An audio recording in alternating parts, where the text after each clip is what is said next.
If you remember last week, I was telling you about the man that asked Jesus how he could have everlasting life. And Jesus challenged him with the question. The question was, what does the law say? And the man answered correctly, and that was to love God and to love your neighbor. So then Jesus told the story, or the parable, of the Good Samaritan. And that's the story of where a Jewish man was beaten and robbed and left for dead on the side of the road. Other Jews passed by and would not even help him.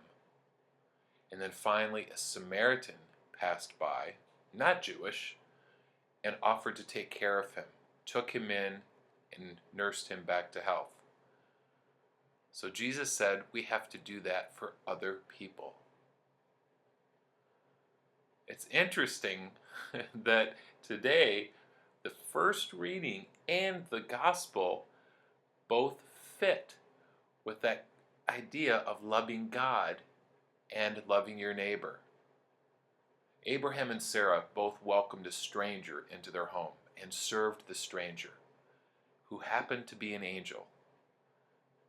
They did not even realize that they were really serving God at that moment. And also in the gospel today, it speaks of Martha and Mary, sisters, welcoming Jesus into their home. And I wonder, do you think at that moment they realized that Jesus was God? We know that later on they realized and knew who he was, but do you think they knew right at that moment? Probably not. Just like Abraham and Sarah didn't realize that they were serving God by serving that angel. Throughout church history, there have been many saints that we know of that did not realize that they were already serving Jesus, because they were serving, for example, poor people. Let me give you an example. St. Martin of Tours. He was a soldier, and he was riding in the army and saw a poor man, unclothed and uncloaked, so he gave him his cloak.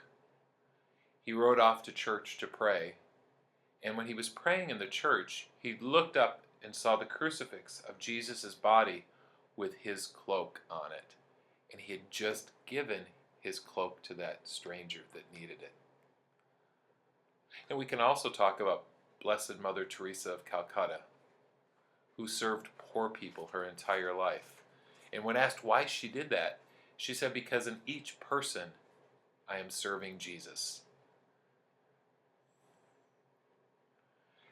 As Christians,